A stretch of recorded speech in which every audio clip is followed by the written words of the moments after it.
Oh my God, wow. I love your look. Wow, you look Oh, so thanks. fabulous. What's your Oh, name? thank you. My name is Devon. Hi, Devon. I'm purely Patricia. Wow, you're so Patricia, cool. thank you. I'm Thanks. a portrait artist. I would love to paint your portrait if you have time.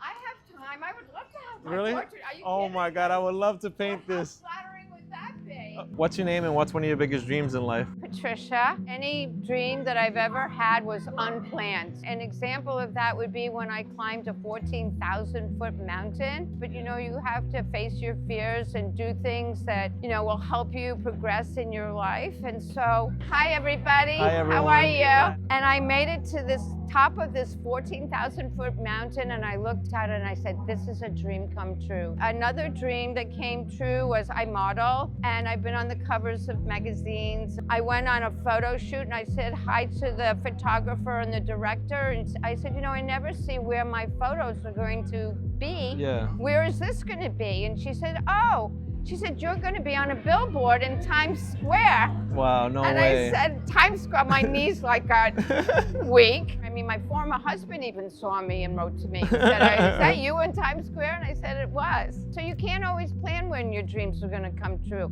You have to go out and you have to live your life, and that's how things happen. So where'd you grow up? I'm from Pawtucket, Rhode Island. Rhode Island? Yeah, the smallest state in the Union. Here I am sitting in my den in Pawtucket, Rhode Island, and what do I want to be? Miss America. And so I was dreaming really young. I wanted to be Miss America, and the reason being is because of the tiaras and the crowns. And When did you come to New York? well, I was in the cosmetic industry, and they brought me to New York, and I became responsible for the displays and the training of all the beauty advisors on Fifth Avenue for that company.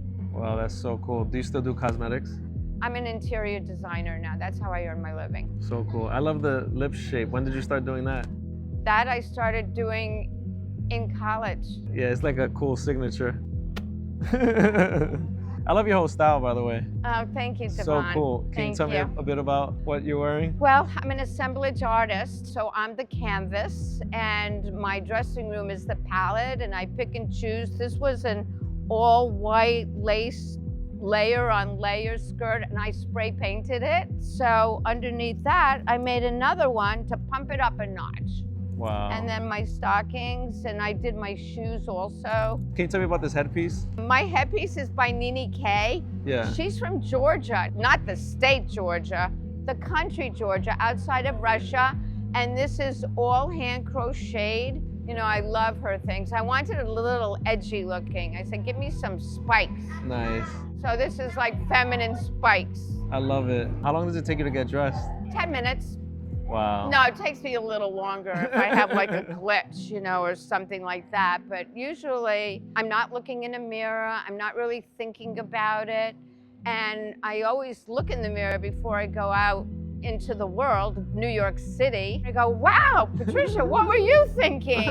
And then I just put that thought away and I go out. I love to be colorful. I'm like a colorful person living in a beige world. I hope I don't offend anybody, but when you look at the world, everybody wants to disappear, and if you want to prepare yourself to meet people and engage with people in New York City, there couldn't be a better place to live. You know, you can't look like this and not be a nice person, right? I don't want to say. No, yeah, for sure. One woman said, don't stare at the lady, it's not polite. And I said, well, if I was your daughter, I would be staring at me too. So, Yeah, so you know. true. Who inspires you in fashion? I inspire myself. I don't wear designer clothes. I mean, I do love Japanese clothes. I must say, I wear Comme des Garçons because they're so exaggerated. Yeah. But I buy basic foundational sculptural pieces, and then I love to embellish them. You go to Japan ever? No, I'm dying to go to Japan, Yeah, and you should it go. seems to be very popular. I would like It's to so go. popular now, right? We Yeah. went last year, me and my friend Albert. We painted watercolors all over the city. That was what introduced my series, and they like sell out so fast. So I'm trying to do watercolors all around the world. My favorite country was Morocco. I love countries where there's strong culture and people are actually not walking around in jeans and t-shirts and want to look like people somewhere else. Trying to go to like every country in the world. Hopefully one day it happens.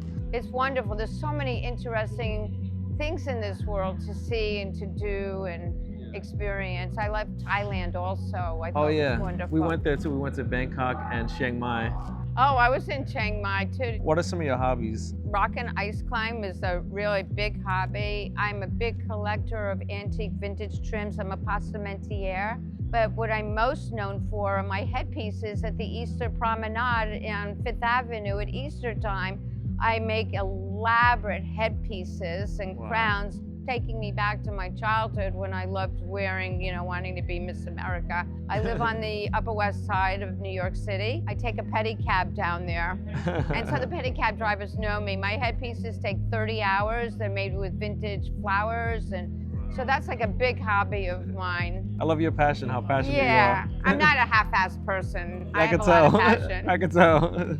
It's so important as you go through life not to feel jaded. Like your talent Yeah. should excite every day that you make a difference in somebody's life. But I will tell you that a portrait is something that lives in your life forever. And it doesn't age like you do. So it is a momentous moment in your life if somebody paints your portrait. It's even better if you like it.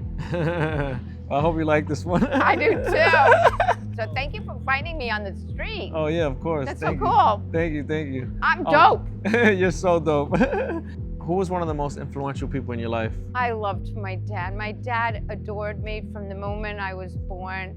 And he Wow. loved to show me off, and he made me feel so good about myself, and he helped me with my self-esteem. But he taught me two things that he said to me that I still abide by today.